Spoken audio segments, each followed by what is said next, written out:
मैं ना तुम्हें एक एग्जांपल देता हूँ, बड़े ही ध्यान से सुनना। एक स्कूल है, उस स्कूल का एक प्रिंसिपल है, एक वाइस प्रिंसिपल है, बहुत सारे सीनियर टीचर्स हैं, बहुत सारे जूनियर टीचर्स हैं। उसमें लगभग मान लो 1000 स्टूडेंट्स हैं, ठीक है। उस स्कूल में एक एग्ज़ाम होता है। एग्ज़ाम हो जाने के बाद एग्ज़ाम ना लीक हो जाता है। एक न्यूज़ आती है स्कूल की तरफ से ही कि एग्ज़ाम लीक हो गया। तो अब उनमें से कुछ बच्चे इतना को अच्छे से पढ़े होते हैं, कुछ बच्चे ऐसे होते हैं जो ठीक ठीक पढ़े होते हैं, कुछ बच्चे ऐसे भी होते हैं जो नहीं पढ़े होते हैं, ठीक है। लेकिन कुछ बच्चे उस चीज़ को दिल पे ले जाते हैं, उस चीज़ का स्ट्रेस ले जाते हैं और वो अपने आप को ख़त्म कर देते हैं, ठीक है। अब तुम मुझे बस एक आंसर दो, सब छोड़ दो, इस चीज़ का आंसर दो। अगर ऐसा रियल में हो जाए तो जो पेरेंट्स हैं उन बच्चों के, वो किससे आंसर मांगेंगे? प्रिंसिपल से। सबसे पहला थॉट यही आएगा ना, हम प्रिंसिपल को पकड़ते हैं। किसी भी रीज़न की वजह से प्रिंसिपल देश से बाहर घूमने गया हुआ है, फिर वो वाइस प्रिंसिपल को पकड़ेंगे। वाइस प्रिंसिपल का पेट खराब है, वो स्कूल ही नहीं आ रहा है, तो फिर वो टीचर्स को पकड़ेंगे। सही बात है। अब उन टीचर्स का कहना ये है कि वो जो पेपर लीक है वो पियोन ने किया, लेकिन पेरेंट्स कह रहे हैं कि हुआ तो आपके स्कूल में ही ना। अगर ऐसा पीएन ने भी वो जो पेपर है वो लीक कर दिया जिससे कि उनके बच्चे चले गए हैं इस दुनिया से हमेशा के लिए, लेकिन वो किया तो आपके स्कूल के द्वारा ही किया है, तो वो स्कूल रिस्पॉन्सिबल है। और पेरेंट्स बस इतना कह रहे हैं कि आप ना बस हमें आंसर दे दो कि अब क्या करना है। हमारे बच्चे तो चले गए, लेकिन ऐसा फ्यूचर में दोबारा ना हो तो हमें क्या करना चाहिए? अगर टीचर्स कह रहे हैं पीएन ने किया है तो उस पीएन को पकड़ो, अगर पीएन कह रहे हैं कि किसी टीचर ने करवाया तो उस टीचर को पकड़ो, सिंपल। और अगर किसी को नहीं पता तो एटलीस्ट प्रिंसिपल को एक बार पेरेंट्स से बात कर लेनी चाहिए, बस। That's it. सिंपल है ना, इसमें तो कोई टेंशन नहीं है। अब इतनी सी ही चीज़ अभी हमारे कंट्री में हो रही है, ठीक है। अब तुम में से जो भी मुझे कहने वाला है कि तू बीजेपी हेटर है, तू गवर्नमेंट हेटर है, तू मोदी हेटर है, इस सब को छोड़ दो, भूल जाओ एक बार को बीजेपी, सीजेपी, कांग्रेस, आप सब भूल जाओ। मैं तुमसे बस एक क्वेश्चन का आंसर मांग रहा हूँ।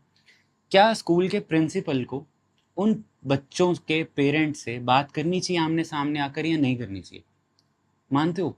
अगर सोचो, पूरे शहर की मीडिया न्यूज़ स्कूल के आगे जाके माइक लेके खड़ी हो जाए कि हमें आंसर दो, ऐसा क्यों हुआ, तो प्रिंसिपल की धज्जियां उड़ानी चाहिए ना, टीचर की धज्जियां उड़ानी चाहिए ना कि भाई तुम्हारे स्कूल में ऐसा हुआ है, 20 बच्चे सुसाइड करके बैठे हैं, तुम जवाब क्यों नहीं दे रहे हो? हम तुमसे कुछ मांग ही नहीं रहे, तुम बच्चे तो वापस ला नहीं सकते, तुम इतना जवाब दे दो कि इन फ्यूचर कभी ऐसा पेपर लीक नहीं होगा, क्योंकि तुम्हारे रहते हुए ही तुम्हारे स्कूल के अंदर हुआ है। सही बात है। बस सेम सिचुएशन अभी इंडिया में चल रही है। और मैं ये बोल रहा हूँ, मैं सारी वीडियोस देख रहा हूँ, सारे प्रोटेस्ट देख रहा हूँ, लोगों की स्टोरीज देख रहा हूँ, और लोग पता क्या कह रहे हैं कि वो प्रोटेस्ट तो बच्चों के लिए बचा ही नहीं है, उसमें ABCD चीज़ें चल रही हैं।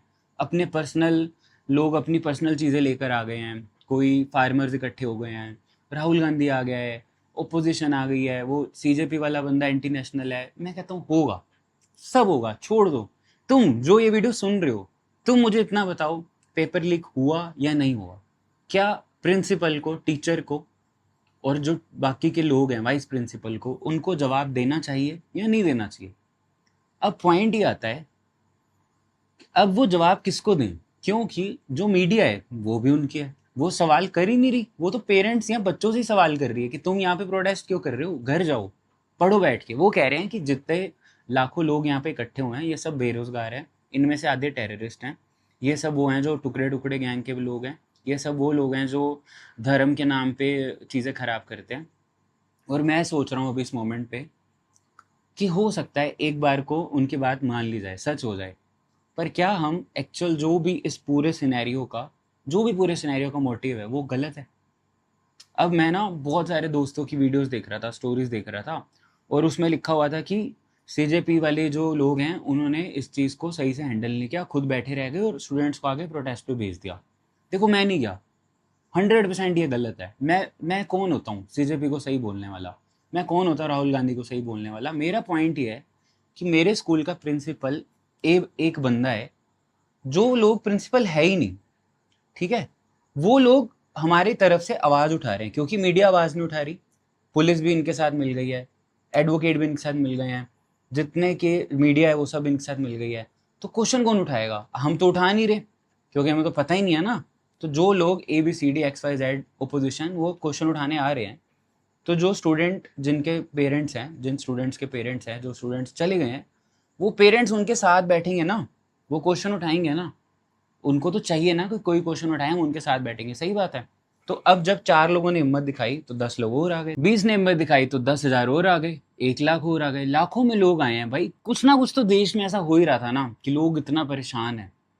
चाहे कहने को अभी ये प्रोटेस्ट सिर्फ एग्जाम का नहीं रहा, ये हर उस चीज का है, हर उस प्रॉमिस का है जो हमें करके, प्रॉमिस तो तोड़ा जाता है ना, इन्होंने तो झूठ बोला, इन्होंने हमें वो सपने दिखाए जो कभी पूरे हो ही नहीं सकते।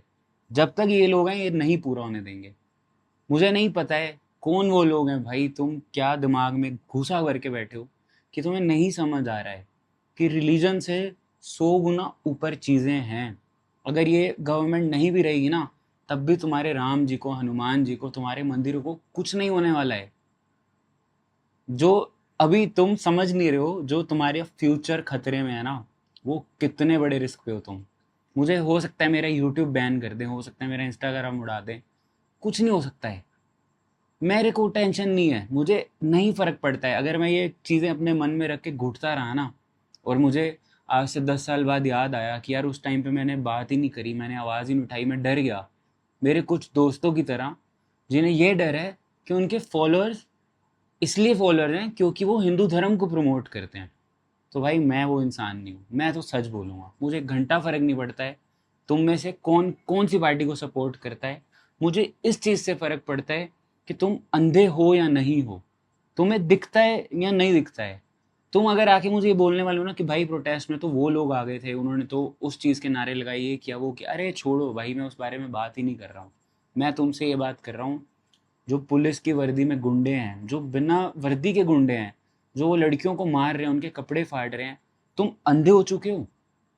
अब तुम कहोगे पुलिस पे भी पत्थर मारे, तो पत्थर लाया कौन? लोग क्या बच्चे के जेब के अपनी जेबों में भर के लेके गए? आंसू गैस लाया कौन? अब तुम कहोगे कि पार्लियामेंट के बाहर लोग जाएंगे तो पुलिस कुछ करे ना।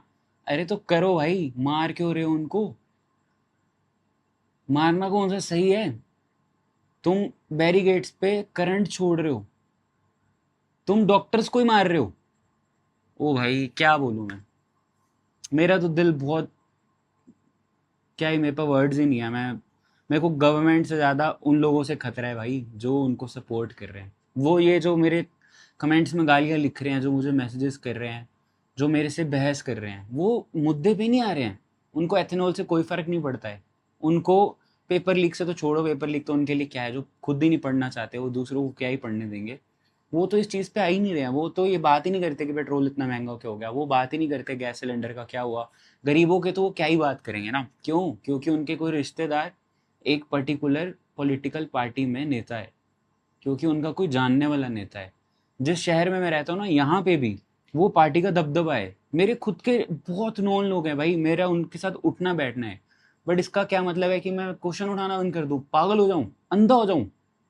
भाई मेरे को नहीं पसंद है भाई, मुझे अपने प्राइम मिनिस्टर से क्वेश्चन उठाना है तो मैं उठाऊंगा। मुझे इस पर्टिकुलर पार्टी को नहीं वोट देना है तो मैं नहीं दूंगा। तुम मुझे एंटी नेशनल बोल सकते हो, अंधभगत बोल सकते हो, कुछ भी बोल सकते हो, पर तुम्हें भी पता है कि तुम अभी क्या कर रहे हो। और जो लोग क्वेश्चन नहीं उठा रहे हो, चाहे वो मेरा दोस्त है, चाहे वो कोई भी है, चाहे तुम्हें तेरे 100 फॉलोअर हैं, 1 लाख फॉलोअर हैं, 2 लाख फॉलोअर हैं, कोई फायदा नहीं है भाई। कब तक झूठ बोलेगा? अब तुम मेरे से कहोगे यार मेरे क्वेश्चन उठाने से क्या होगा? भाई अगर तू इस इंडिया का पार्ट है ना, अगर तू इस कम्युनिटी का पार्ट है, तू कहता है कि तू एक इन्फ्लुएंसर है, तू एक यूट्यूबर है, तू एक ब्लॉगर है, तू बहुत अच्छा भगवान जी का भक्त है, तो भाई उस भगवान के लिए ही क्वेश्चन उठा ले भाई, प्लीज़। प्लीज़, मेरे को कल किसी ने मैसेज किया कि बाबा आप कैसी लैंग्वेज यूज़ कर रहे हो, आप तो ऐसे नहीं थे कि आप ऐसे बोलोगे अंधभगत वगैरह, और तुम मुझे देशद्रोही बोल रहे हो, एंटी नेशनल बोल रहे हो। वो लैंग्वेज सही है? मैं अगर तुम्हें एक प्यारी सी गाली दे दी, क्योंकि तुम्हें ही लगता है ना अंधभक्त गाली है, तो तुम्हें वो मेरी लैंग्वेज खराब लग रही है, अरे भाई हाथ जुड़वा लो। मैं किसी को कुछ नहीं बोलूँगा, कमेंट करो ना करो, जो करना है करो। मुझे बस ये वीडियो डालना था क्योंकि आज से कुछ सालों बाद जब मैं मेरे यूट्यूब पे वापस आऊँगा ना, तो मुझे खुद पे बहुत प्राउड होगा कि मैंने उस टाइम पे क्वेश्चन उठाया, जिस टाइम पे सब लोगों की फट रही थी, सब लोग डर रहे थे बात करने से। मैं नहीं डरा, मेरे में स्पाइन है, मेरे में हिम्मत है कि मैं गवर्नमेंट तो क्या, किसी का नाम लेके भी नहीं डरता हूँ भाई तुमसे। मुझे कोई खौफ नहीं है, क्योंकि मुझे पता है आज मैं नहीं बोला ना, तो आज से कुछ सालों बाद जो वो डर मेरे अंदर होगा ना कि मेरे को आंखें में नहीं मिला पाऊंगा खुद से, मुझे उसके साथ नहीं जीना है भाई। मैं तो बोलूंगा, मैं देश बचाने नहीं निकला हूँ, मैं खुद के लिए लड़ाई लड़ रहा हूँ। और ये लड़ाई ऐसा नहीं है कि मेरे को कोई फिजिकली बाहर किसी से खतरा है, मुझे किसी से खतरा नहीं है, लेकिन ये लड़ाई मेरी खुद से ही है कि मैं सब सच्चाई देख के आंखें बंद करके झूठ नहीं बोल सकता हूँ। मैं इस टॉपिक का कान पकड़ के यहाँ से नहीं आ सकता हूँ। मैं सिर्फ रिलीजन के नाम पे एक पर्टिकुलर पार्टी को नहीं नहीं नहीं सपोर्ट कर सकता हूँ। उनके आने से पहले भी हनुमान जी वैसे थे, इनके जाने के बाद भी हनुमान जी वैसे रहेंगे। तब भी मैं मंदिर जाता था, तब भी मैं मंदिर जाऊंगा, आज भी मंदिर जाऊंगा, मुझे कोई फर्क नहीं पड़ता है। मेरे लिए उस कंट्री में कोई वैल्यू नहीं है जहाँ पे एजुकेशन की इंपॉर्टेंस ना हो। जितने मिनिस्टर है सब अनपढ़, हमारा प्राइम मिनिस्टर सबसे बड़ा अनपढ़, उससे तो मैं कुछ नहीं बोलना चाहता हूँ। बस, बाय।